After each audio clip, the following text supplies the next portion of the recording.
7절까지 또 한번 읽겠습니다. 고린도전서 13장 4절부터 7절까지 다시 한번 읽겠습니다. 자, 함께 읽겠습니다. 시작. 사랑은 오래 참고 사랑은 온유하며 시기하지 아니하며 사랑은 자랑하지 아니하며 교만하지 아니하며 무례히 행하지 아니하며 자기의 유익을 구하지 아니하며 성내지 아니하며 악한 것을 생각하지 아니하며 불의를 기뻐하지 아니하며 진리와 함께 기뻐하고 모든 것을 참으며 모든 것을 믿으며 모든 것을 바라며 모든 것을 견디느니라. 아멘. 잠깐 기도하고 하겠습니다. 하나님 아버지, 오늘도 주님의 말씀을 대언합니다. 전하는 사람이나 또 받는 사람이나 하나님을 사랑하고 또 두려워하는 마음으로 또 전하고 받게 하시고 이 말씀의 영광이 드러나는 그런 시간 될 수 있도록 인도하여 주옵소서. 예수님의 이름으로 기도하옵나이다. 아멘. 자, 오늘은 이제 이 사랑장 13번째 사랑의 속성을 살펴볼 차례입니다. 사랑은 모든 것을 믿으며 그랬어요. 자, 먼저 모든 것을 믿는다는 말이 의미하는 것이 무엇인가를 살펴보겠습니다. 믿는다는 말은 헬라어로 피스티오라고 하는데, 하나님을 믿는다고 할 때도 이 단어를 쓰고 또 사람을 믿는다고 할 때도 이 단어를 씁니다. 그래서 사람을 믿는다 할 때 이제 피스티오라고 하는데, 또 하나님을 향해 쓰일 때는 하나님을 믿는다, 또 하나님께 대하여 확신을 갖는다, 하나님을 신뢰한다, 하나님께 맡긴다, 이런 의미로 성경에 쓰였습니다. 그래서 사랑은 모든 것을 믿는다라고 할 때 이 사랑에는 무엇이든지 믿어주려고 하는 그런 속성이 있다는 거예요. 누군가를 사랑하면 어떻게 한다고요? 믿어주고 싶어 한단 말이에요. 좋은 방향으로 생각해주고 또 그렇게 해석하고 그렇게 믿어주려고 하는 그런 속성이 사랑 안에 포함되어 있다라고 하는 것입니다. 모든 것을 믿어주는 것은 우리 지난주에 말씀드렸던 모든 것을 참으며 와 연관이 있어요. 자, 모든 것을 참는다는 말이 무슨 말이라 그랬어요? 어떤 일이 발생했을 때, 두 사람과의 관계에서 어떤 문제가 발생했을 때 그것을 덮어주고, 그 다음에 덮어주다 보니까 어떻게 해야 돼요? 참아야죠. 덮어주고 참아주는 거라 그랬죠. 이것이 소극적인 것이라면 덮어주고 참아줄 뿐만 아니라 더 나아가서 믿어주는 거예요. 아이가 최악의 성적을 받아왔어. 시험 보고 나서 50점을 받아왔어. 그런데 그 왜 50점을 받았느냐고 이제 너희 돌대가리 너 이제 글러먹었다 막 이러지 않고 그냥 그럴 수도 있지 하고 덮어주는 거예요. 그리고 참아주는 거예요. 근데 거기서 끝나는 게 아니라 우리 아이가 이제 바닥을 쳤으니까 또 이렇게 한번 최악의 경험을 했으니까 이것을 경험을 통해서 앞으로 열심히 할 거야, 이렇게 오히려 믿어주는 거예요. 이것이 모든 것을 믿어준다라고 하는 의미입니다. 우리는 하나님의 사랑에서 이것을 발견할 수가 있어요. 하나님은 우리를 사랑하시기 때문에 우리를 믿어주십니다. 하나님께서 아브라함을 선택하시고 이렇게 인도해 가시는 과정을 한번 살펴보세요. 우리는 항상 인간을 높이기를, 인간 안에서 뭔가를 원인을 찾고 인간을 높이기를 좋아하는 그런 근성이 있어가지고, 아브라함이 이렇게 믿음이 좋았기 때문에 하나님께 복 주셨다 이렇게 말하고 싶어 하지만, 자세히 성경을 읽어보면요 전혀 그렇게 근거를 찾을 수가 없어요. 아브라함의 믿음이 좋았어요? 처음부터? 맨 처음에 본토 친척 아비집을 떠나라 그랬죠. 근데 떠났어요, 안 떠났어요? 친척을 데리고 갔잖아요. 조카를 데리고 갔잖아. 혼자 가기가 외로우니까. 물론 이제 보호자라는 책임 때문에 그랬을 수 있지만, 그 다음에 애굽으로 내려가지 말고 가나안 땅에서 견뎌라 그랬는데 어떻게 했어요? 그냥 기근이 들으니까 약속의 땅을 버리고 애굽으로 내려가는 거예요.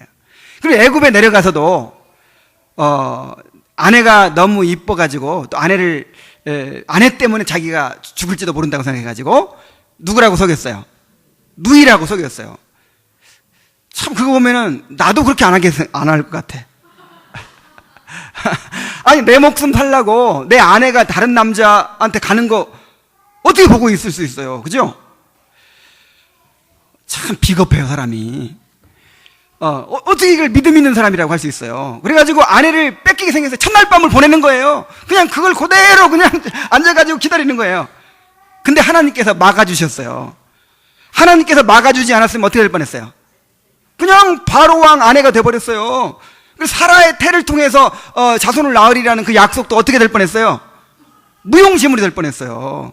하나님께서 주권적으로 개입하셔서 아내를 다시 찾아오게 하시고, 그렇게 그래도 믿어주십니다. 그래도 이제 거기서 많은 소유물을 이끌고 나가게 하셨어요.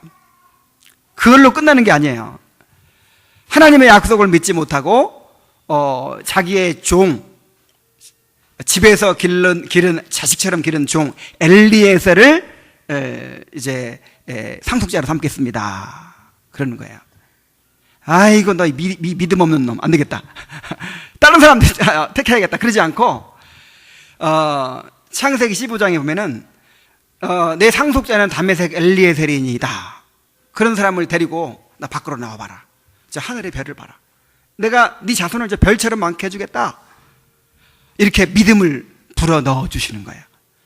그래서 하나님이 우리에게 믿음을 일으켜 주시는 것이지 우리가 믿음이 좋아가지고 복 받는 거 아닙니다. 우리가 구원받는 믿음 누가 주신 거예요? 하나님이 주신 거예요. 우리를 중생케 하시고 우리의 회개와 믿음의 선물을 주셨어요. 그래서 우리가 하나님 믿게 된 줄로 믿습니다. 이 정도 했으면 이제 믿어야지. 나중에 또 어떻게 했어요? 하갈을 부처로 취해가지고 이스마엘을 낳았어. 그런데도 하나님이 그래도 믿어주십니다. 그 뒤치다거리 누가 다 해요?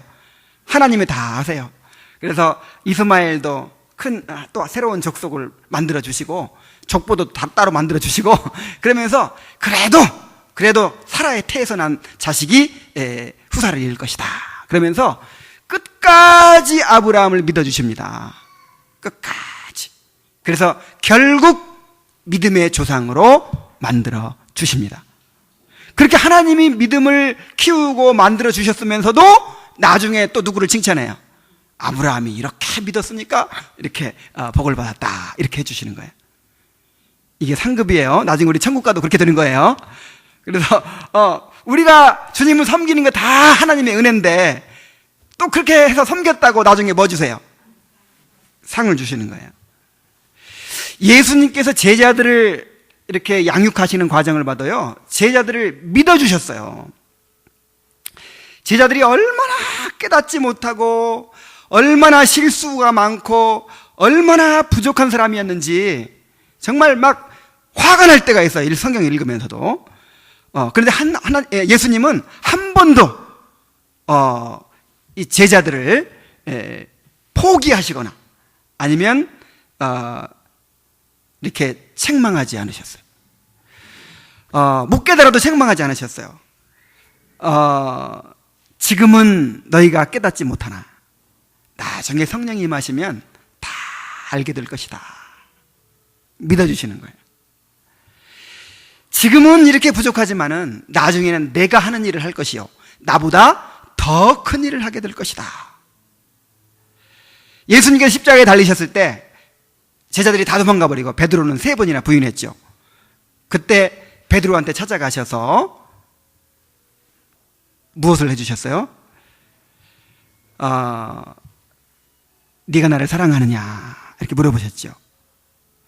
그러니까 베드로의 상처를 치유해 주시고 베드로를 용서해 주시고 베드로가 다시 예수님께 대한 사랑을 고백할 수 있는 기회를 주신 거예요. 그것을 끝나지 않고 사랑의 고백을 받고 나서 뭐라고 하셨어요? 내 양을 먹이라. 내 양을 치라. 나는 그때 베드로가 너무너무 감격했을 것이라고 생각해요.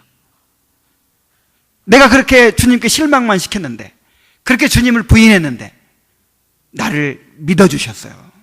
그리고 나를 초대교회의 지도자로 내가 앞으로 승천할 텐데 이 교회를 너에게 맡긴다. 이 교회를 부탁한다. 이렇게 맡겨주시는 거예요. 그래서 베드로는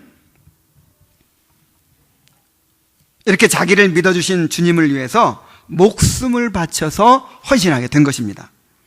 바울은 이렇게 고백했어요. 디모데전서 1장 12절에 나를 능하게 하신 그리스도 예수 우리 주께 내가 감사함은 나를 충성되이 여겨 내게 직분을 맡기심이니. 그러니까 바울에게는 항상 뜨거운 감사가 있어요. 자, 어떤 감사입니까? 죄인의 괴수 같은 나를 구원해 주셨다는 감사. 그 다음에 나를 충성되이 여겨 직분을 맡겨주셨다는 감사.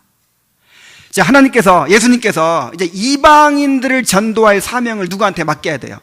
누구한테 맡기면 좋을까요? 그동안 예수님 따라다니면서 공을 많이 세운 사람들 중에서 택하시지 않고 어떤 사람 택했어요? 교회를 핍박하고 예수님을 미워하고 얼마나 예수님을 저주했을까요? 예수님을 저주하고 또 예수님의 교회를 핍박하고 그 다음에 신실한 종 스데반을 죽인 그런 죄인 괴수 같은 사람을 충성되이 여겨서 주님께 충성할 사람으로 믿어주셔서 한 번도 바울 사도가 그전에는 예수님 섬겨본 적이 없잖아요. 그죠? 예수님을 적대하기만 했잖아요. 그런 사람을 하루아침에 이방인의 사도로 딱 세워주셨어요. 이것이 얼마나 감격스러웠을까요? 그래서 몸이 부서져라고 그렇게 평생을 주님 앞에 헌신할 수가 있었던 것입니다. 하나님은 우리도 이렇게 믿어주시는 줄로 믿습니다. 정말 하나님의 사랑을 여러 가지로 깨닫죠, 우리가. 근데 저는 하나님의 사랑에 대해서 감격할 때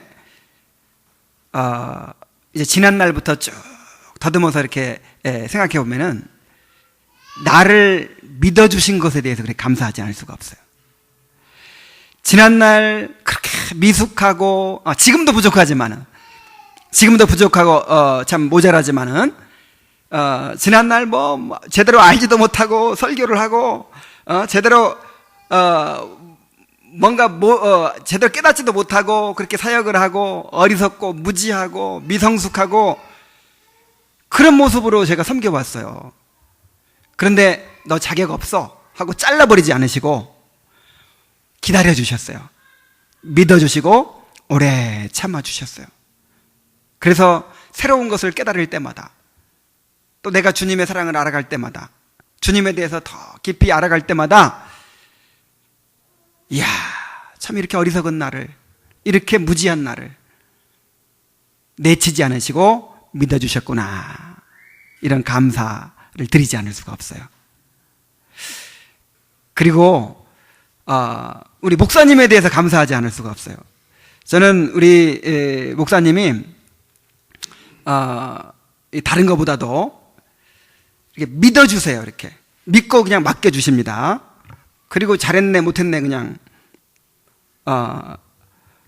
따지지 않고 감시하지 않고 그렇게 믿어주시는 거예요.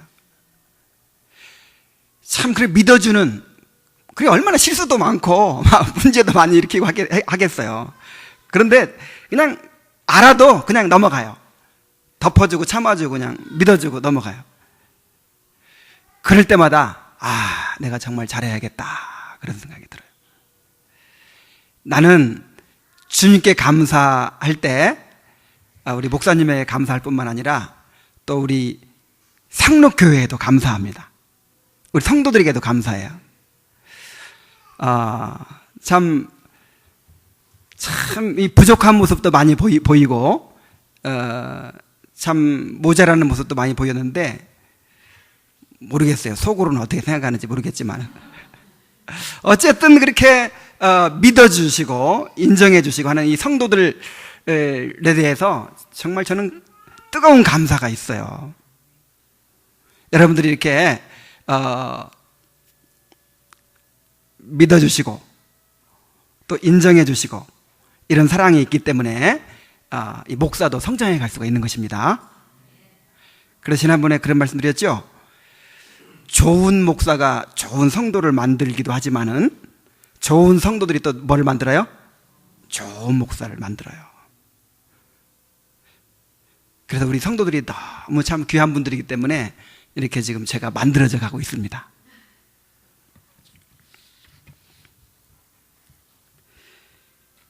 사람이 믿어주면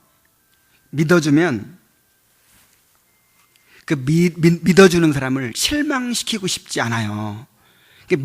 나를 믿어주는 사람을 배신하는 것만큼 힘든 일이 없어요. 그러니까 누군가를 믿어주잖아요. 그럼 막 죽을 둥 살 둥 모르고 막 하는 거예요.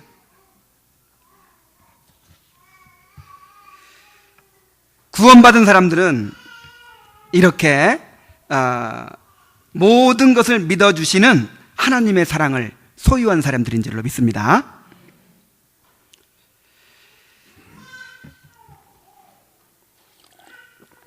우리는 하나님의 사랑을 소유했는데 하나님의 사랑을 우리가 경험하게 되는데 그 사랑은 모든 것을 참아주는 사랑임과 동시에 모든 것을 믿어주는 사랑이에요. 이 사랑과 믿음은 밀접한 관계가 있습니다. 먼저 우리는 구원을 받음으로써 믿음을 갖게 됐어요. 그 믿음이라고 하는 것은 우리의 의지로 만들어지는 거 아닙니다. 내가 이제 믿어야겠다 해가지고 믿어지는 거 아니에요. 내가 의지적으로 결단했다고 그것이 믿음이 아니에요. 믿음은 반드시 중생한 사람에게만 생겨나는 것입니다. 성령께서 우리에게 새로운 생명을 심어주시고 또 새로운 본성을 심어주실 때 그 영혼이 살아날 때 그 영혼의 활동이 뭐냐면 회개와 믿음으로 나타나는 거예요. 그래서 중생한 사람만이 가질 수 있는 것이 믿음입니다.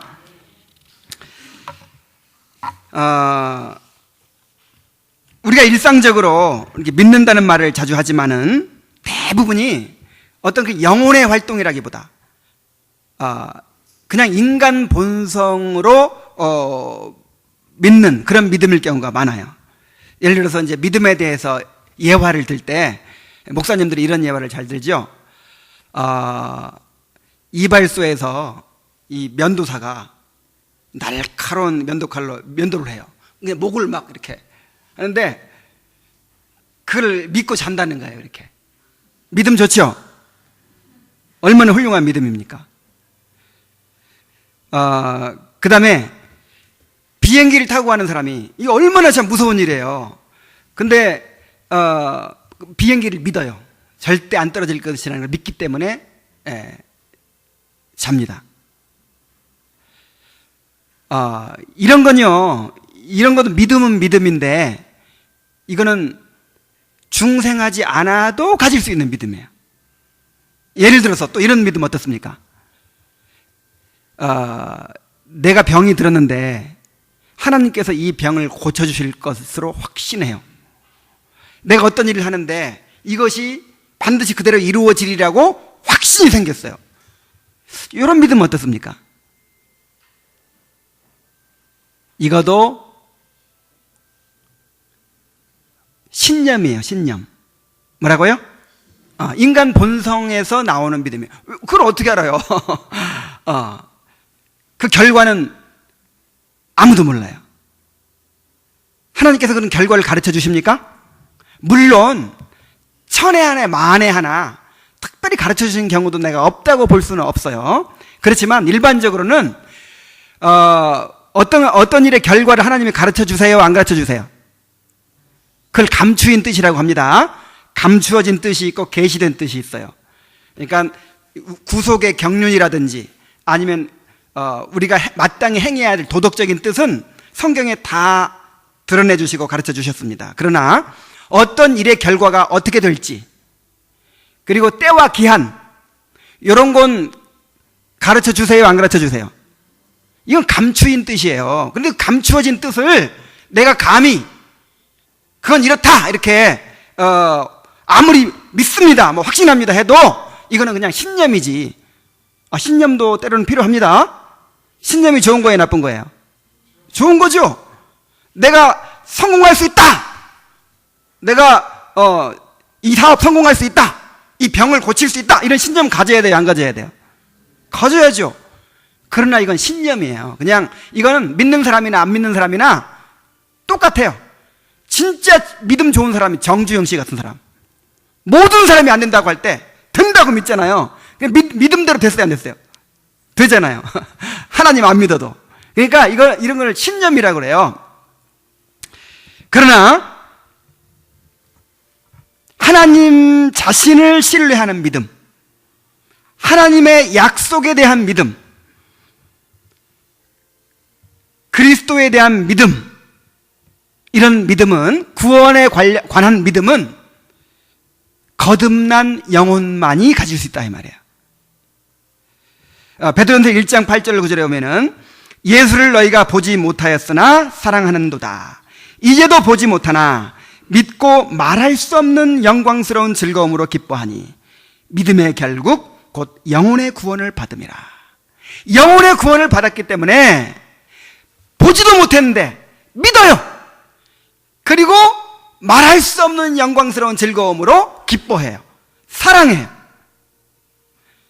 구원 받은 생명에서 믿음이 나오고 또 사랑이 나오게 되는 것입니다. 이렇게 믿음을 가지게 될 때, 구원받고 믿음을 가지게 될 때 이 믿음에서 이제 사랑이 나온다는 거예요. 갈라디아서 5장 6절에 보면은 그리스도 예수 안에서는 할례나 무할례가 효력이 없되 사랑으로 역사하는 믿음뿐이니라 그랬어요. 우리 한번 따라해 봅시다. 사랑으로서 역사하는 믿음뿐이니라. 그러니까 믿음은 뭘로 역사해요?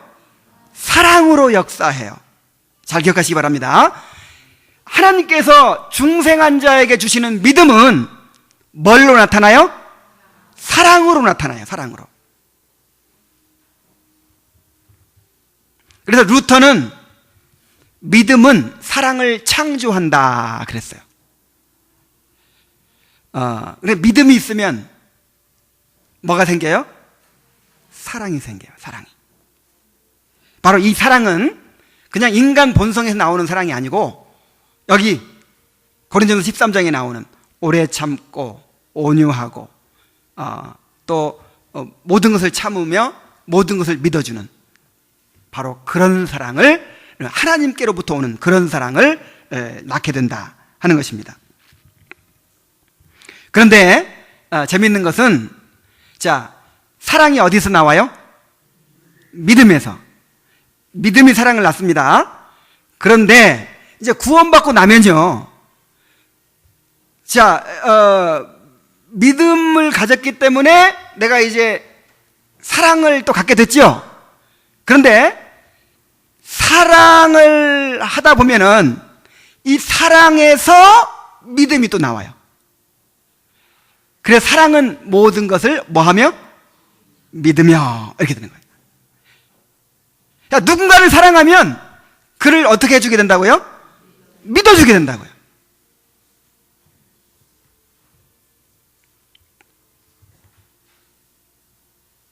하나님을 사랑하는 사람은 어떤 시험이 와도 하나님을 굳게 믿습니다. 하나님께서 아브라함에게 시험을 주셨어요. 어떤 시험 주셨습니까? 독자 이삭을 번제로 드리라 그랬어요. 이야, 시험도 이렇게 큰 시험 없을 거예요, 아마. 네 재산 다 바쳐라. 그럼 바칠 수 있을 것 같아요. 너 순교해라. 그래도 순교의 믿음을 가진 사람들은 순교하죠. 그런데 어떻게 하라고요? 네 아들 독자 이삭을 어떻게 해라? 번제로 드리라. 번제가 뭐예요? 목을 따요, 일단. 죽인 다음에, 목을 따서 죽인 다음에, 배를 갈라서, 창자를 다 드러내고, 살을 점점이 다 떼어내서, 발라내서, 그 다음에 제단에 올려서 불태워 드리는 거예요. 눈에 넣어도 안 아픈 100살이 난 아들을. 도대체 이해가 안 가요, 이해가. 인신제사를 하나님께서 금하셨잖아요.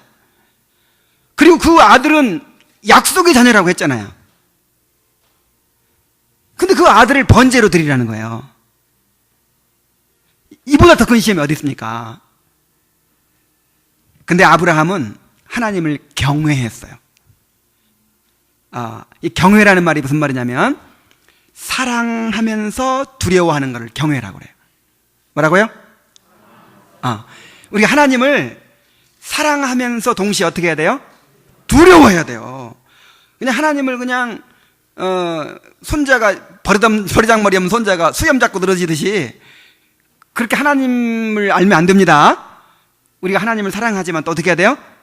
두려워해야 돼요. 이게 경외입니다. 그러니까 아브라함은 하나님을 경외했어요.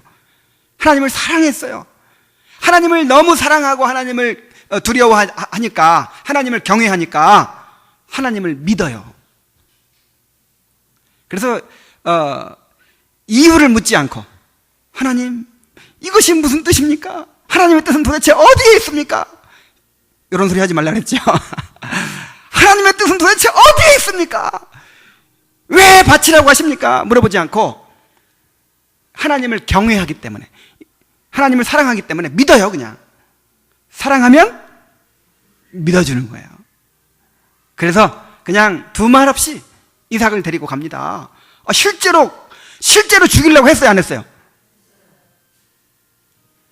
불씨도 갖고 가고 칼도 갖고 가고 장작도 갖고 가고 다 가지고 갔잖아요. 바친 거예요. 바쳤다고 인정받았어요. 욥을 보세요. 하나님께서 사탄하고 욥에 대해서 이렇게 이제 내기를 하시죠. 근데 내기가 아니라 하나님께서 사탄을 통해서 시험을 주심으로 욥을 연단하신 거예요. 근데 우리와 똑같은 거예요. 우리와. 그러니까 사탄이 활동하고 있죠. 하나님께 쓰임 받는 거예요. 그래서 우리에게 때로는 우리를 연단하기 위해서 그런 시험을 우리에게도 주시는 거예요. 욥도 그런 이제 성숙을 위해서 주님의 형상으로 빚어가기 위해서 시험을 주시는 거죠. 그런데 하루아침에 모든 재산 다 잃고 건강 잃고 자녀 잃고 모든 것을 다 잃어버렸어요. 엄청나게 큰 시험이죠. 그래서 욥의 아내가 뭐라 그랬어요? 하나님을 저주하고 죽으라! 그랬어요. 이런 상황에서도 하나님 믿냐? 하나님을 저주하고 죽으라 그랬어요. 그 욥이 뭐라고 고백했습니까? 욥은 하나님을 원망하지 않았다 그랬어요. 입술로 범죄하지 않았다 그랬어요. 주시니도 여호와시오 거두시니도 여호와시오니 여호와의 이름이 찬송을 받으실지어다. 욥은 하나님을 사랑했기 때문에, 사랑은요 상대방을 믿어요. 이해가 안 가도 어떤 이유가 있겠지. 믿어요. 바울을 보세요. 제가 가장 좋아하는 말씀 중에 하나인데 디모데후서 1장 12절 말씀. 이로 말미암아 내가 또 이 고난을 받되 부끄러워하지 아니함은 내가 믿는 자를 내가 알고 또한 나의 의탁한 것을 그날까지 그가 능히 지키실 줄을 확신함이라. 여러분, 바울은 직접 직통 계시를 받는 사도이기 때문에 기도하는 것마다 응답될 것이라고 생각하죠. 하나님께 기도만 하면 다 응답해 줄 거 생각하죠. 바울처럼 하는 일마다 안 된 사람 없어요. 바울처럼 좌절이 많은 사람이 없어요. 바울이 당한 일들 보세요. 참 기가 막혀요. 감옥에 갇힌 거 한 가지만 생각해 봐도, 이제 예루살렘에서 체포됐죠. 가이사라에서 1년 반을 찌릿하게 사계 총독이 막 바뀌어가는 상황에서도 재판을 받습니다. 1년 반. 그럼 몇 개월에 걸쳐서 로마로 압송이 되죠. 로마에 가서 2년간 투옥이 되죠. 아이고, 빨리 로마를 본거지로 삼아가지고 이제 저 땅끝까지 가서 선교하려고 그렇게 막 그렇게 꿈을 가지고 그렇게 기도해 왔는데, 가이사랴에서 1년 반, 또 로마에서 2년, 그래 감옥에 갇혀 있는 거예요. 얼마나 풀려나게 해달라고 기도했겠어요. 성도들이 얼마나 기도했겠어요. 근데 그 중요한 상황에서 바울 사도를 감옥에 그냥 가둬두시는 거예요. 그러면 이제 풀려났어요. 드디어 풀려났어요. 풀려나가지고 이제 드디어 뭔가 전도할 만하니까 네로 황제의 박해 때 다시 투옥이 된 거예요. 한 1년 정도 있다가 다시 투옥이 됐어요. 그래가지고 그때는 풀려나지 못하고 순교했어요. 근데 두 번째 투옥됐을 때 이렇게 고백한 거예요. 왜 내가 또 이 투옥됐는지, 하나님의 뜻은 어디 있습니까? 이건 무슨 뜻? 감추어진 뜻. 이거 물어보면 안 돼요. 함부로 판단하고 함부로 해석하면 안 돼요. 이번에 문창극 씨가 이제 이 오늘교회에서 강연한 내용에 대해서 굉장히 말들이 많습니다. 정말 이거는 하나님께 대한 믿음이 있는 이야기가 아니냐, 다 하나님의 뜻이고 우리 민족을 위해서 막 그런 얘기를 하는데, 문창극 씨가 뭘 모르는 거냐면, 이 세상에서 일어나는 모든 일은 하나님이 허락한 뜻이 맞아요. 하나님이 허락하지 않으면 참새 한 마리 떨어지지 않기 때문에 모든 일은 다 하나님이 허락하신 일입니다. 그런 면에서는 하나님의 뜻이라고 한 것이 뭐 틀렸다고 할 수 없어요. 그런데 예를 들어서 이게 잘못된 거예요. 우리 민족이 너무 2조 500년을 허송하고 게으른 DNA가 들어있으니까 하나님께서 이거 고치려고 일본의 침략을 허락하신 것이다. 그리고 그냥 독립하면 틀리면 공산될 것 같으니까 6.25를 허락하신 것이다. 그리고 미국 붙잡게 하려고 6.25를 허락하셨다는 거예요. 미국 붙잡게 하려고. 그래서 미국을 붙잡는 바람에 우리가 이렇게 이제 잘 살게 됐다는 거예요. 이런 말 함부로 하면 안 됩니다. 그러니까 하나님께서 허락하신 건 맞는데 이것이 무엇을 위한 것이다, 이렇게 우리가 알 수 있어요, 없어요? 이거 우리가 흔히 그렇게 합니다. 예를 들어서 어떤 사람이 지금 병들었거나 고난당해요. 하나님이 이걸 통해서 뭐 어떻게 해주시려고 해. 더 큰 복 주시려고 그래. 아니, 병 앓다 죽어버렸는데 무슨 더 큰 복이야.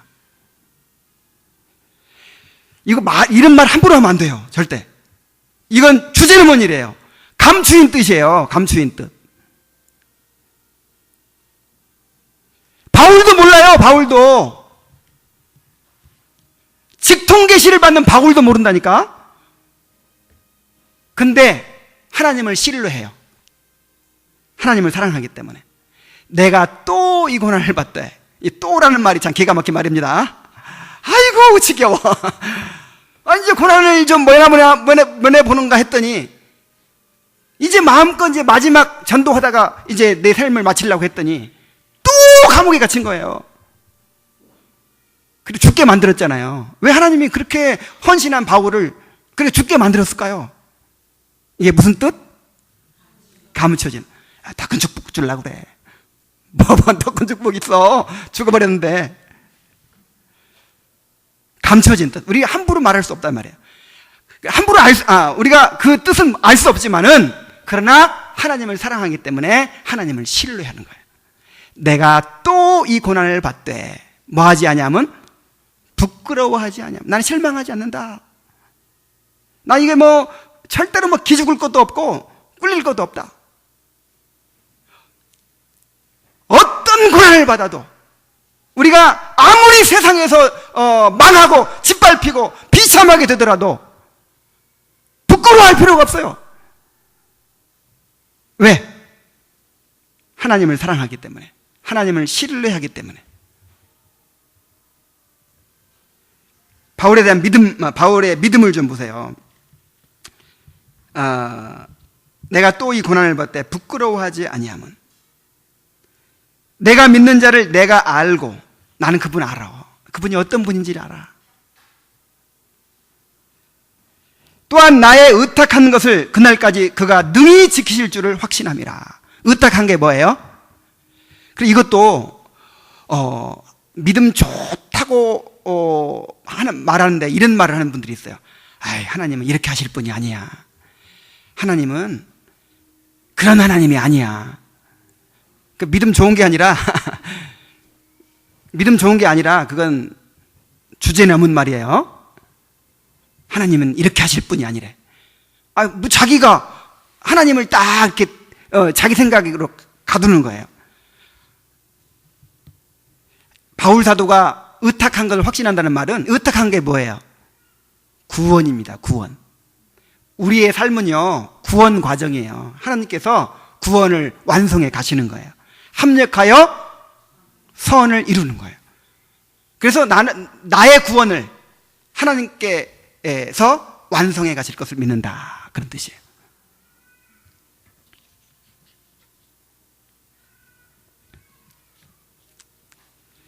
하나님께 대한 사랑 때문에 이해할 수 없는 상황이 오더라도 하나님을 신뢰하게 되는 것입니다. 뿐만 아니라 진정으로 어떤 사람을 사랑하면요, 그 사람을 믿어주게 돼 있어요.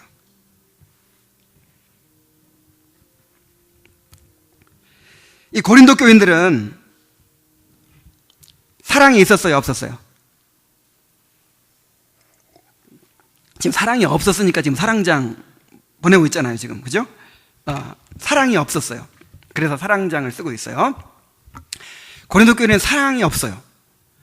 바울 사도가 고린도에 들어가서 자기 자녀를 양육하듯이 그렇게 헌신적으로 복음을 전하고 성도들을 양육했어요. 그래서 그리스도 안에서 1만 스승이 있지만 영적 아비는 누구다? 나다. 이렇게 말할 수 있는 사람이었어요. 그런데 바울 사도가 떠나고 나서 이제 바울의 경쟁자들이, 바울에게 경쟁의식을 가지고 있는 그런 사역자들이 왔어요. 그래가지고 인간적으로 보면 바울이 좀 얄밉죠. 바울은 예수님 따라다녔어요, 안 따라다녔어요? 예수님 얼굴도 못 봤어, 바울은. 그리고 자기들을 예수님을 위해 핍박받을 때 바울은 뭐 했어요? 예수님 믿는 사람 잡아다 죽인 사람 아니에요, 바울은. 그런 사람이 어느 날 갑자기 나타나가지고 나도 사도다 그리고 막 예수님 직접 따라다니는 제자들보다 훨씬 더 일을 많이 하고 막 교회를 많이 세우고 그러네? 그러니까 좋게 보여요, 안 보여요? 그래가지고 바울한테 좋은 말이 안 나와. 그래가지고 와가지고 하는 말이, 바울 저 사람 예수님 본 적도 없어. 어느 날 갑자기 자기가 사도라고 나타나더라. 무슨 막 환상을 봤다나 체험을 했다나. 그걸 누가 믿어? 이 진짜 사도 아니야. 그리고 이렇게 봐라, 지금 복음 전하러 다니는데 사례비도 안 받지? 이게 다 지금 꿀리는 데가 있어서 그러는 거야. 그래가지고 막 바울을 험담하는 거예요. 그러면 이 고린도 교인들이 바울을 사랑했으면 어떻게 해야 돼요? 믿어야죠. 근데 요 인정머리 없는 사람들이 아버지 같은 바울을 배반해버리는 거예요. 거짓 사도라는 거예요, 이제. 바울이 거짓 사도라는 거예요. 바울이 얼마나 마음이 아팠을까요?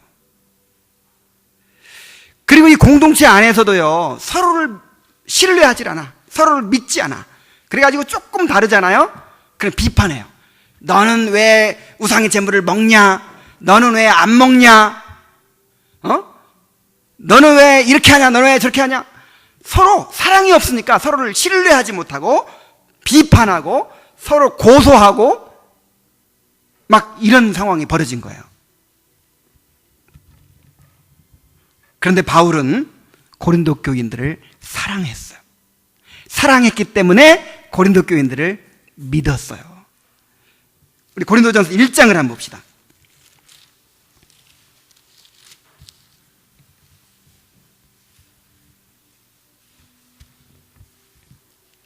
4절 봅니다. 그리스도 예수 안에서 너희에게 주신 하나님의 은혜로 말미암아 내가 너희를 위하여 항상 하나님께 감사하노니 이 판국에 뭐 해요? 감사해요. 감사를 어쩌다 한 번 해요? 아니면 항상 해요? 고린도 교인들 생각날 때마다 우라통이 터지고 막 화병이 도지고 이게 아니고, 고린도 교인들 생각할 때마다 어떻다고요? 감사해요. 이는 너희가 그 안에서 모든 일 곧 모든 언변과 모든 지식의 풍족함으로 그리스도의 증거가 너희 중에 견고하게 되어 너희가 모든 은사에 부족함이 없이 우리 주 예수 그리스도의 나타나심을 기다림이라. 바울에게, 아니 고린도 교회 성도들에게 부어진 성령의 은사들, 그들에게 역사하시는 하나님의 그 역사를 믿는 거예요. 8절 9절 보세요. 주께서 너희를 우리 주 예수 그리스도의 날에 책망할 것이 없는 자로 끝까지 견고하게 하시리라. 이야, 그들의 미래를 믿어요. 너희들 어디 잘 되나 보자. 너희들 틀림없이 망할 거야. 그런 식으로 하다가는. 그렇게 얘기합니까 지금? 그리스도 예수의 날에 책망할 것이 없는 자로 끝까지 견고하게 하실 것이다. 9절, 너희를 불러 그의 아들 예수 그리스도 우리 주와 더불어 교제하게 하시는 하나님은 미쁘시도다. 하나님은 신실하신 분이기 때문에 너희들을 끝까지 견고케 하시고 결국은 완성케 하실 거야. 이런 믿음이 있어요.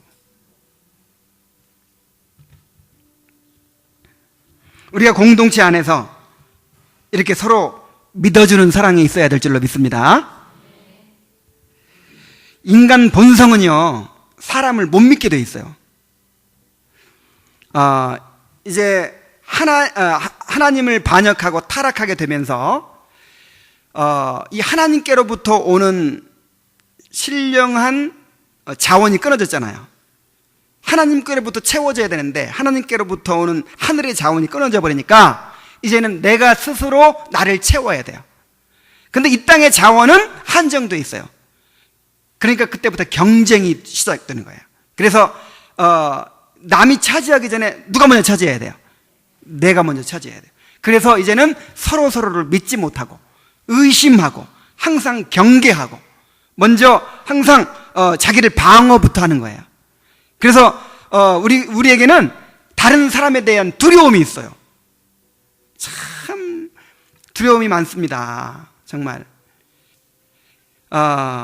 이렇게 교회 처음 나온 분들 참 교제하는 거 두려워하죠. 마음 나누는 거 두려워하죠. 이 자기를 드러내는 걸 두려워해요. 상처받을까 봐. 또 내가 어떤 사람인지가 폭로가 되고 소외당할까 봐, 버림받을까 봐, 판단받을까 봐, 정죄받을까 봐, 그런 두려움을 우리가 다 가지고 있어요. 그래서 받아칠 준비를 하고 있고, 그러니까 나를 지키는 방법은요, 나를 철저하게 방어하든지 아니면 최선의 공격이 최선의 방어예요. 그러니까 먼저 찌르는 거예요. 먼저 공격하는 거예요. 그래서 사람을 믿어주려고 할까요? 아니면 흠을 찾으려고 할까요? 긍정적인 정보를 찾으려고 할까요? 부정적인 정보를 찾으려고 할까요? 부정적인 정보를 찾으려고 해요.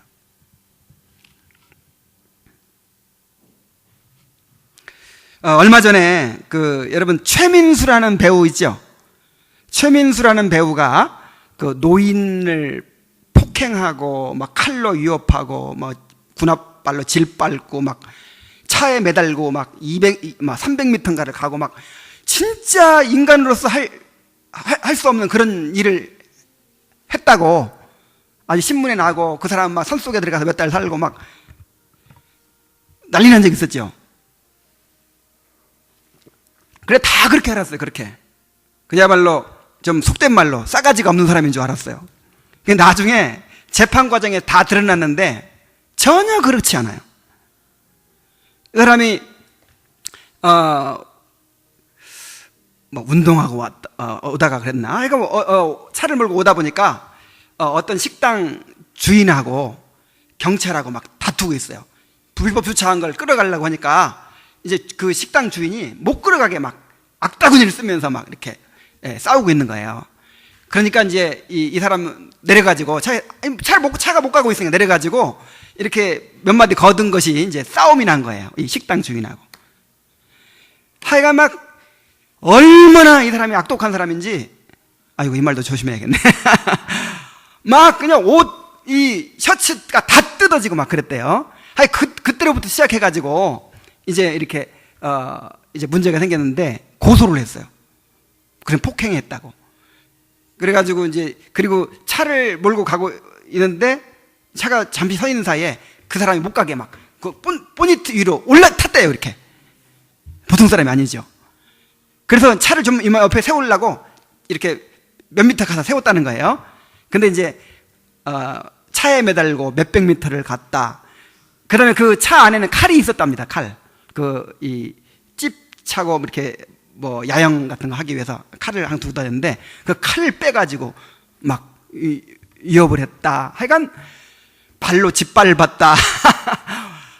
그래가지고, 근데 그게 이제 신문에서 이제 이런 혐의로 경찰에 갔다 어쨌다 하니까 사람들이 그걸, 좋은 쪽으로 믿었을까요? 나쁜 쪽으로 믿었을까요? 전부 다 나쁜 쪽으로만 믿는 거예요. 전부 다. 그래가지고 변명할 수도 없고, 변명해도 안 되고, 그래가지고 이 사람이 자살까지 하려고 했대요.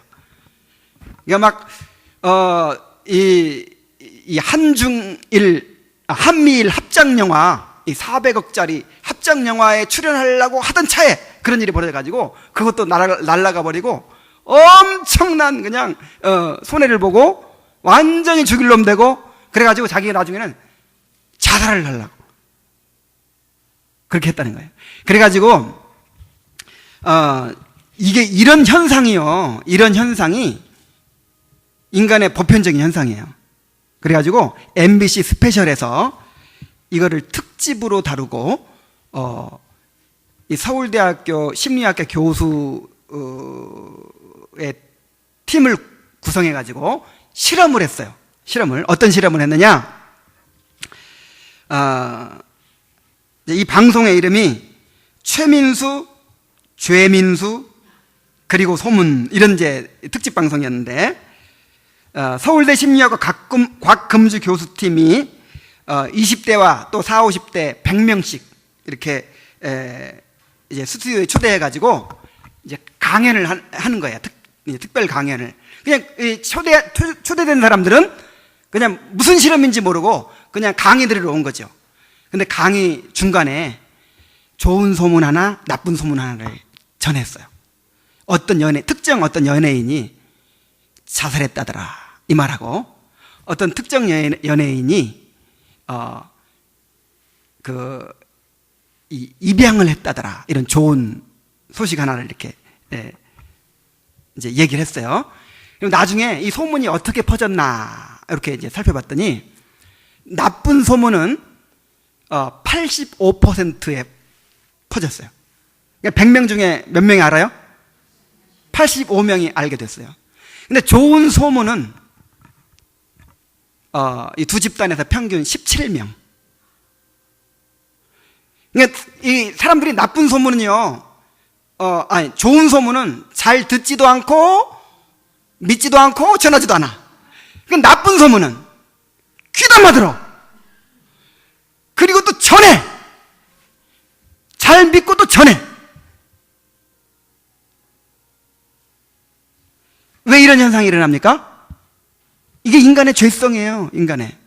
그래서 우리가 우리 자신을 알아야 돼요. 우리가 지금 객관적인 사람들입니까? 죄로 치우쳐 있는 사람들이에요. 우리는 부정적일 수밖에 없고, 다른 사람에 대해 나쁘게 생각할 수밖에 없어요. 특히 감정이 안 좋아 보세요. 어떤 사람에게 감정이 안 좋아요. 씩 웃으면 비웃는 거고. 하여간 어떤 좋은 행동도 다 나쁘게 해석이 될 수 있어요. 나쁘게.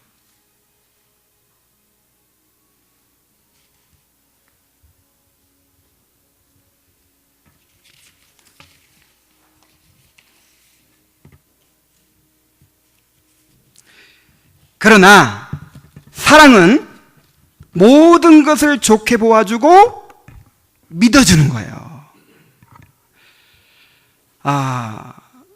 이번에 세월호 사건 나고 박근혜 대통령이 참 어려움에 처했는데, 이 박근혜 대통령을 사랑하는 사람들은, 아이고, 이게 대통령 취임한 지 얼마 되지도 않아가지고 자기 책임도 아닌데 뭐 이렇게 어려움을 당했다느니, 그리고 막 그렇게 이제 그렇게 또 보는 반면에 또 이 박 대통령을 반대하는 사람들은 또 어때요?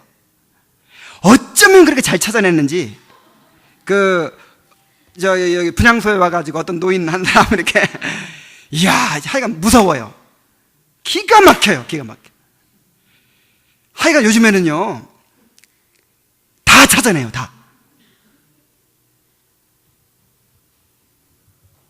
노무현 대통령이 자살했는데, 이걸 똑같은 사건인데도요, 자살한 것 때문에 더 위대하게 보는 사람이 있고, 자살한 것 때문에 완전히 이건 지도자 아니다, 이렇게 보는 사람이 있어요. 위대하게 보는 사람은 왜 위대하게 보느냐? 다른 대통령들은요, 몇 천억씩 그렇게 해먹어도 뻔뻔하게 잘 산다 이거야. 근데 불과 얼마 되지 않은 돈을 측근들에게 한 것 때문에 부끄러워가지고 목숨을 버렸다. 얼마나 참 깨끗하고 순수하냐. 사랑하면 이렇게 보여요, 사랑하면. 근데 미워하고 그냥 그렇게 안 좋게 보던 사람들은, 감정이 안 좋으면 어떻게 봐요? 아니, 자기 하나 못 이기고 죽어?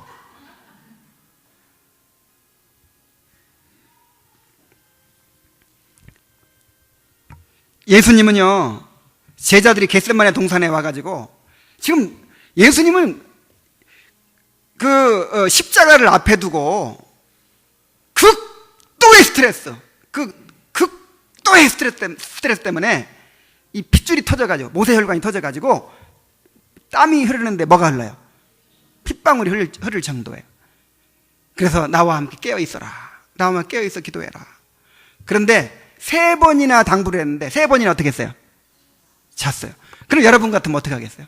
3번이나 그렇게 같이 깨어있자고 했는데 3번이나 잤다고 하는 것은 뭐 인정하고, 인정머리 없고 그 다음에 나를 안 사랑하고, 내가 죽든지 말든지 상관도 없고, 그렇게 말할 수 있죠. 그 예수님 어떻게 말했나 보세요. 마음에는 원이로되 육신이 약하도다. 한번 따라해 봅시다. 마음에는 원이로되 육신이 약하도다. 야, 그 상황에서도 믿어줘요. 마음에는 뭐로되? 너희들 마음속으로는 나와 깨어있고 싶었지? 마음은 정말 깨어있고 싶었지? 근데 뭐가 약해서? 육신이 약해서 안 되는구나. 좀 그렇게 믿어주세요. 남편이 예를 들어서 생일을 잊어버렸어. 결혼기념일 잊어버렸어. 아이고, 마음에는 나를 사랑하는 마음이고 늘 생각하지만 바빠서 잊어버렸지? 어쩌면 그렇게 인정머리 없고 나는 생각지도 않고 나를 이 복되기로는 알고.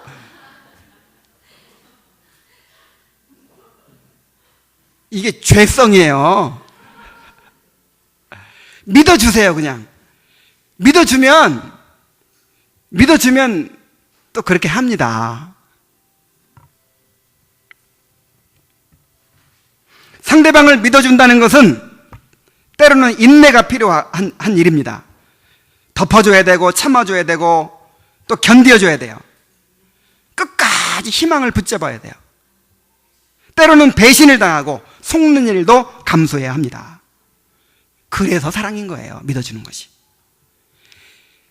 남들 보기에는 좀 불안한 사람을 믿어주는 게 사랑이죠.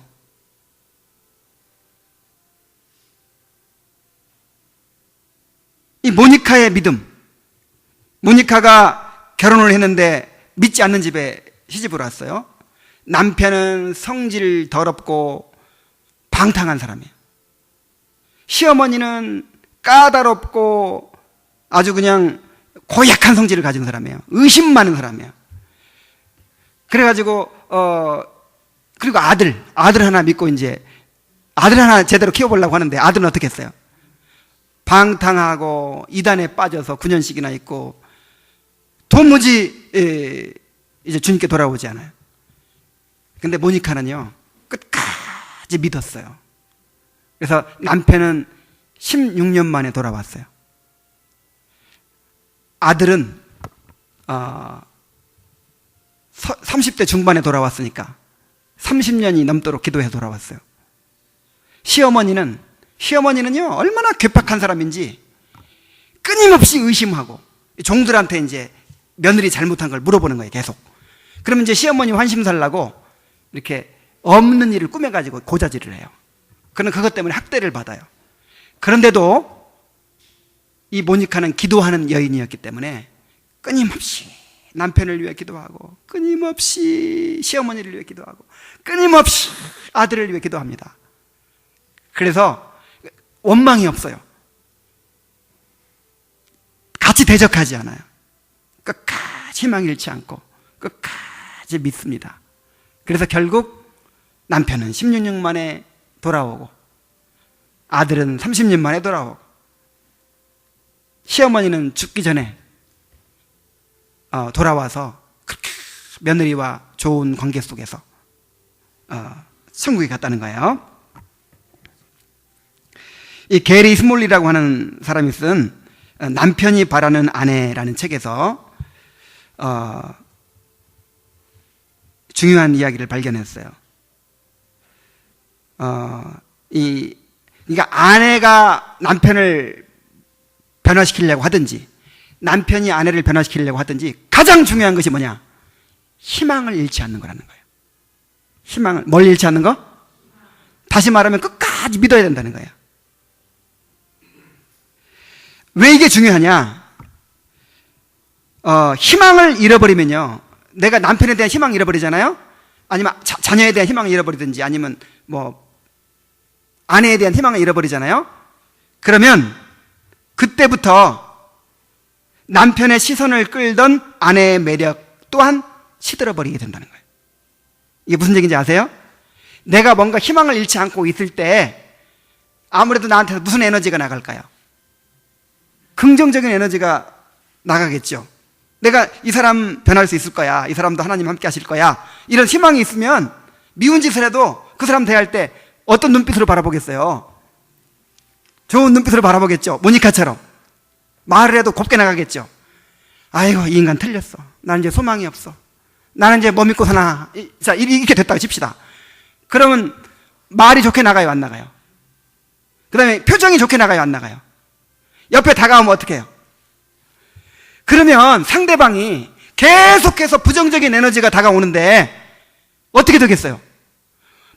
이 화분도 물을 계속 줘야 자라지, 물을 안 주면 어떻게 돼요? 물을 안 주고 드라이기로 계속 뜨거운 바람만 쏘여보세요. 어떻게 돼요? 시들죠. 점점 괴팍해지고 점점 더 변할 수가 없는 거예요, 그 사람이. 그래서 끝까지 믿어주는 거, 요거처럼 중요한 거 없어요. 근데 어떻게 믿어요, 우리가? 하나님을 믿기 때문에 믿는 거예요. 모니카가 나중에는 나중에는 지쳐서 그냥 포기할 지경에 이르렀어요. 그때 목사님을 찾아가니까 목사님이 뭐라고 했습니까? 눈물의 아들은 망하지 않습니다. 계속 기도하세요.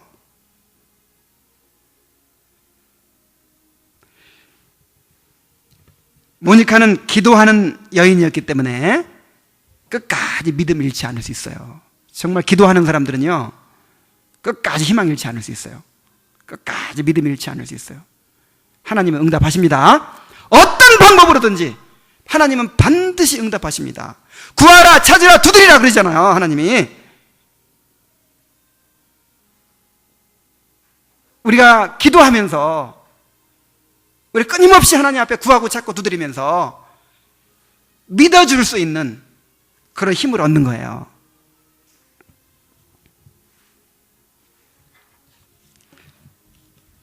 우리가 이렇게 서로를 믿어주는 공동체가 되어야겠습니다. 사람은 믿어주는 대로 됩니다. 그러나 계속해서 의심하고 살피면 마음이 오그라져서 잘 할 수 있는 일도 할 수가 없어요. 하나님께서 우리를 믿어주시잖아요. 하나님께서 여러분 지금 믿어주고 계시죠? 하나님 믿어주시잖아요. 그러니까 우리도 어떻게 해야 돼요? 믿어줘야죠. 서로를 믿어줘야죠. 여러분 이 목사를 믿으시기 바랍니다. 저도 여러분들을 믿겠습니다. 하나님께서 여러분 속에 착한 일을 시작하신 하나님께서 그리스도의 예수의 날까지 이루실 것을 믿겠습니다. 부부간에 서로 믿어주세요. 누가 믿어주겠어요? 에? 남편을 믿어주시고 아내를 믿어주세요. 자녀들을 믿어주세요. 자녀들을 그냥 속아주세요. 끊임없이 하나님 앞에 기도하면서 나를 믿어주신 그 사랑으로 서로를 믿어주는 그런 귀한 공동체가 될 수 있길 바랍니다. 우리 기도하겠습니다.